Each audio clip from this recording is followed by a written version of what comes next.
মালাকুল মউত আল্লাহকে প্রশ্ন করছিলেন, দায়িত্ব তো দিছেন, পুরা করতে হবে, কোনো দ্বিমত নাই। কিন্তু মনে ভাবে মানুষ সারাদিন আমার নামের চর্চা করবে, খালি বলবে এই লোকটার কোনো কাজ নাই, শুধু সারাদিন গাজীপুরে ঘুরতে থাকে, যাকে মনে চায় তাকে উঠায় নিতে থাকে, সারাদিন আমার আলোচনা করবে, মানুষের মুখে মুখে থাকবে।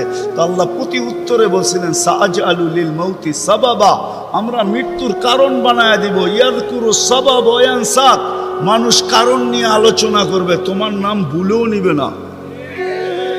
এখন নাম নিতেছে ডেঙ্গু, কয়েকদিন আগে নাম নিছে করোনা, কখনো নাম নেয় স্ট্রোক করছে, কখনো নাম নেয় এটা সেটা, ঠিক না? হ্যাঁ, আরেকটা কারণও আছে।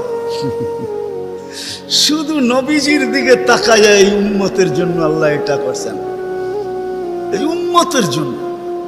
এই উম্মতকে আল্লাহ আখিরাতে শাস্তি দিতে চান না। হায় হায়, উম্মত যদি নবী চিনত।